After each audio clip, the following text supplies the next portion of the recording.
Hi friends, എല്ലാവർക്കും മറ്റൊരു വീഡിയോയിലേക്ക് സ്വാഗതം. അപ്പോൾ ഈ വീഡിയോ സെഷനിൽ നമ്മൾ ഡിസ്കസ് ചെയ്യാൻ പോകുന്നത് നമുക്ക് എങ്ങനെ ഫേക്ക് ഓൺലൈൻ ഓർഡേഴ്സിനെ ഒഴിവാക്കാൻ ശ്രമിക്കാം എന്നുള്ളതാണ്. അപ്പോൾ നിങ്ങൾ സെല്ലർ ആണെന്നുണ്ടെങ്കിൽ നിങ്ങൾക്ക് അറിയാം, ഒരുപാട് ഇപ്പോൾ നടക്കുന്ന ഓർഡേഴ്സിൻ്റെ ഒരു 5% എങ്കിലും ഫേക്ക് ഓർഡേഴ്സാണ് വരുന്നത്. കാരണം നിങ്ങൾ ഓർഡർ വരുന്നു, നിങ്ങൾ പ്രൊഡക്ട്സ് പാക്ക് ചെയ്യുന്നു, ഡിസ്പാച്ച് ചെയ്യുന്നു. പക്ഷേ അതുപോലെ തന്നെ ഒന്നില്ലെങ്കിൽ കസ്റ്റമർ അത് റിജക്റ്റ് ചെയ്യുകയോ അല്ലെങ്കിൽ അക്സെപ്റ്റ് ചെയ്യാതെ ട്രാൻസിറ്റിൽ തന്നെ അത് ക്യാൻസലായി ആ ഒരു ഓർഡർ അല്ലെങ്കിൽ ആ ഒരു പാക്കേജ് നിങ്ങളുടെ അടുത്തേക്ക് തന്നെ തിരിച്ചു വരുന്ന ഒരു സാഹചര്യം ഉണ്ടാവാറുണ്ട്. അപ്പോൾ ഈ ഒരു അവസരത്തിൽ നമുക്ക് നമ്മുടെ പ്രൊഡക്ട്സിൻ്റെ പാക്കിംഗ് മെറ്റീരിയൽ, അതുപോലെ തന്നെ ഷിപ്പിംഗ് ചാർജ്, ട്രാൻസിറ്റിൽ ഉണ്ടാവാൻ സാധ്യതയുള്ള പ്രൊഡക്റ്റിൻ്റെ ഡാമേജ്, ഇതെല്ലാം നമുക്ക് സംഭവിക്കും. അപ്പോൾ ഈ ഒരു കാര്യങ്ങൾ നമുക്ക് ഒഴിവാക്കാനായിട്ട് നമ്മുടെ സൈഡിൽ നമുക്ക് എന്തൊക്കെ ചെയ്യാൻ പറ്റുന്നുള്ള കാര്യം നമുക്ക് നോക്കാം. ഒന്നാമതായിട്ട് നമുക്ക് ഒരു ഈസി ഷിപ്പ് ഓർഡേഴ്സ് വന്നു കഴിഞ്ഞാൽ ആ ഒരു കസ്റ്റമറുടെ അഡ്രസ്സ് നമുക്കൊന്ന് ചെക്ക് ചെയ്യാനുള്ള ഒരു സൗകര്യമുണ്ട്. ഇപ്പോൾ നിങ്ങൾക്ക് ഓർഡേഴ്സ് വന്നു കഴിഞ്ഞാൽ നിങ്ങൾക്ക് കാണാം, ഇപ്പോൾ സാധാരണ ഒരു കസ്റ്റമർ ആണെന്നുണ്ടെങ്കിൽ ഏകദേശം ഫുൾ അഡ്രസ്സ് അവർ കൊടുത്തിട്ടുണ്ടാകും. അവർക്ക് പ്രോപ്പർ ഡെലിവറി ചെയ്യാൻ വേണ്ടി, ഷിപ്മെൻറ്റ് ചെയ്യുന്ന അവർക്ക് ഈ ഒരു ഈസി ആയിട്ട് ആളെ കണ്ടുപിടിക്കാൻ വേണ്ടി ഫുള്ളായിട്ടൊരു അഡ്രസ്സ് അവർ കൊടുത്ത് കാണും. അപ്പോൾ ചില കസ്റ്റമേഴ്സ് കൃത്യമായ അഡ്രസ്സ് കൊടുക്കാതെ അല്ലെങ്കിൽ ജസ്റ്റ് പേരും ഒരു സ്റ്റേറ്റ് മാത്രം കൊടുത്ത്, ഇപ്പോൾ കാണാമെങ്കിൽ ഓർഡറിൻ്റെ ഡീറ്റെയിൽസ് നോക്കി കഴിഞ്ഞാൽ കാണാം, ജസ്റ്റ് പേര് മാത്രമേ കൊടുത്തിട്ടുള്ളൂ. അതുപോലെ തന്നെ സ്റ്റേറ്റിൻ്റെ പേര് കൊടുത്തിട്ടുണ്ട്, രാജസ്ഥാൻ കൊടുത്തിട്ടുണ്ട്, കൂടുതൽ ഇൻഫർമേഷൻസ് ഒന്നുമില്ല. അപ്പോൾ ഈ ഒരു ഡീറ്റെയിൽ മാത്രം വെച്ചിട്ട് ഒരു ഷിപ്മെൻറ്റ് ഡെലിവറി ചെയ്യാനായിട്ട് ബുദ്ധിമുട്ടാണ്.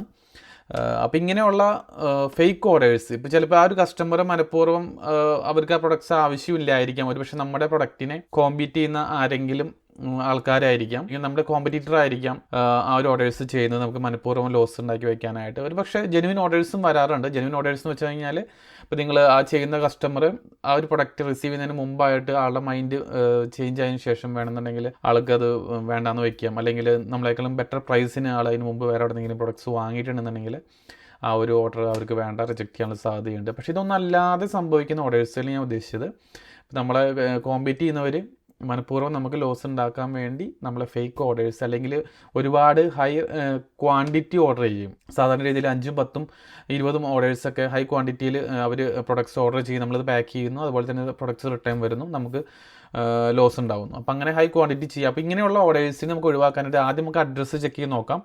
നിങ്ങൾക്ക് അഡ്രസ്സ് കാണുമ്പോൾ അതിലെന്തെങ്കിലും ഒരു അസ്വാഭാവികത തോന്നുകയാണെന്നുണ്ടെങ്കിൽ നമുക്കത് റിപ്പോർട്ട് ചെയ്യാനുള്ളൊരു അവസരമുണ്ട്.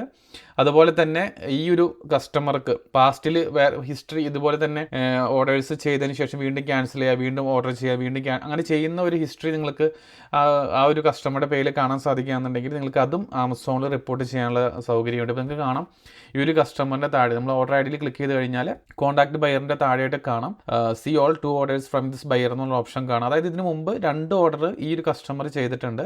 ക്ലിക്ക് ചെയ്ത് കഴിഞ്ഞാൽ ആ ഒരു ഓർഡറിൻ്റെ ഇൻഫർമേഷൻസ് നമുക്ക് കാണാൻ സാധിക്കും. അപ്പോൾ കാണാം, ഈ ഓർഡർ ഓൾറെഡി ഇത്രയും അഡ്രസ്സ് മാത്രമേ ഉള്ളൂ, ഓൾറെഡി റീഫണ്ടായി. കാരണം ക്യാഷ് ഓൺ ഡെലിവറി പോലെ രീതിയിൽ അവർ ഓർഡർ ചെയ്യുന്നു. അതുപോലെ തന്നെ കസ്റ്റമറെ കണ്ടെത്താനാവാതെ പ്രൊഡക്ട്സ് റിട്ടേൺസ് വരുന്നു, നമുക്ക് ലോസ് വരുന്നു. ഇവർ വീണ്ടും അടുത്ത ഓർഡർ ചെയ്യുന്നു, നമുക്കിങ്ങനെ റീഫണ്ട് കൊടുത്തുകൊണ്ടിരിക്കേണ്ടി വരും. അപ്പോൾ ഇങ്ങനെയുള്ള കേസുകളിൽ നമുക്ക് ആമസോൺ ഇപ്പോൾ എന്ന് വെച്ചിട്ടുണ്ടെങ്കിൽ നിലവിൽ ഒരു പേജ് അവർ കൊടുത്തിട്ടുണ്ട്, നമുക്ക് റിപ്പോർട്ട് ചെയ്യാം. ഇങ്ങനെയുള്ള സസ്പീഷ്യസ് ഓർഡേഴ്സിനെ അല്ലെങ്കിൽ ഫേക്ക് ഓർഡേഴ്സിനെ നമുക്ക് തോന്നുകയാണെന്നുണ്ടെങ്കിൽ നമുക്ക് റിപ്പോർട്ട് ചെയ്യാനൊരു അവസരമുണ്ട്. അപ്പോൾ ഈ ഒരു പേജിൻ്റെ ലിങ്ക് താഴെ ഡിസ്ക്രിപ്ഷനിൽ ഞാൻ കൊടുക്കാം. നിങ്ങൾക്ക് അതുവഴിക്ക് ആ ഒരു ഓർഡർ ഐ ഡി നമ്മളിവിടെ പേസ്റ്റ് ചെയ്ത് കൊടുക്കണം. ഞാനിപ്പോൾ ഇവിടെ ഓർഡർ ഐ ഡി പേസ്റ്റ് ചെയ്തിട്ടുണ്ട്. ശേഷം നെക്സ്റ്റ് ടാബിൽ ക്ലിക്ക് ചെയ്ത് കഴിഞ്ഞാൽ നിങ്ങൾക്ക് എന്താണ് ആ ഒരു ഓർഡറിനെ കുറിച്ച് തോന്നുന്നത്, ഇൻകംപ്ലീറ്റ് ആയിട്ടുള്ള ഷിപ്പിംഗ് അഡ്രസ്സാണ്, അല്ലാന്നുണ്ടെങ്കിൽ ബയ്യർ ഇതിന് മുമ്പ് ഒരുപാട് പ്രൊഡക്ട്സിൽ ഇതുപോലെ റിജക്റ്റ് ചെയ്തിട്ടുള്ള ഒരു ഹിസ്റ്ററി ബയ്യർക്ക് ഉണ്ട്, അല്ലാന്നുണ്ടെങ്കിൽ വേറെ എന്തെങ്കിലും റീസൺ ആണെന്നുണ്ടെങ്കിൽ ആ ഒരു റീസൺ ഇവിടെ ചൂസ് ചെയ്യുക. അതിനുശേഷം ഈ ഒരു ടാബിൽ ക്ലിക്ക് ചെയ്തതിന് ശേഷം നമുക്ക് റിപ്പോർട്ട് ചെയ്യാനുള്ള അവസരമുണ്ട്.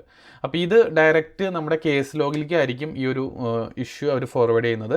അപ്പോൾ ഇവർ തന്നെ പറയുന്നത് വെച്ചിട്ടുണ്ടെങ്കിൽ അവരൊരു 12 മണിക്കൂർ മുമ്പ് നമ്മൾ ആ പ്രൊഡക്ട്സ് അല്ലെങ്കിൽ ആ ഒരു ഓർഡർ ഷിപ്മെൻറ്റ് ചെയ്യുന്നതിൻ്റെ 12 മണിക്കൂർ മുമ്പെങ്കിലും നമുക്ക് ഇത് സെല്ലർ സപ്പോർട്ടിലേക്ക് നമുക്ക് കൊടുക്കാൻ പറ്റണം. എന്നാലും അതാണ് അവർ അത് റിവ്യൂ ചെയ്ത് അതിലെന്തെങ്കിലും ഒരു അസ്വാഭാവികത അവർക്ക് ഫീൽ ചെയ്യുകയാണ്, അല്ലെങ്കിൽ ഒരു ഫേക്ക് ഓർഡർ ആണെന്ന് തോന്നുകയാണെന്നുണ്ടെങ്കിൽ അവർ നിങ്ങളെ തിരിച്ച് ഇമെയിൽ അയച്ച് കോൺടാക്ട് ചെയ്യും. നിങ്ങളുടെ ഈ ഒരു ഓർഡർ നിങ്ങൾക്ക് ഷിപ്മെൻറ്റ് ചെയ്യേണ്ട ആവശ്യമില്ല. സെല്ലർ സപ്പോർട്ടിൻ്റെ ഭാഗത്തുനിന്ന് തന്നെ ആ ഒരു ഓർഡർ അവർ ക്യാൻസൽ ചെയ്ത് തരും ഈ ഓർഡേഴ്സ്. അപ്പോൾ അങ്ങനെ നമുക്ക് പിന്നെ ഷിപ്മെൻറ്റ് ചെയ്യേണ്ട ആവശ്യമില്ല. അല്ലാന്നുണ്ടെങ്കിൽ നമ്മളായിട്ട് ക്യാൻസൽ ചെയ്യുകയാണെന്നുണ്ടെങ്കിൽ നമ്മുടെ കയ്യിൽ നിന്ന് ക്യാൻസലേഷൻ ചാർജുകൾ ആമസോൺ കട്ട് ചെയ്യുന്നതായിരിക്കും. അപ്പോൾ ഇങ്ങനെയാണ് ഈ ഓർഡേഴ്സ്, ഫേക്ക് ഓർഡേഴ്സ് നമുക്ക് റിപ്പോർട്ട് ചെയ്യാനുള്ള ഒരു സൗകര്യം.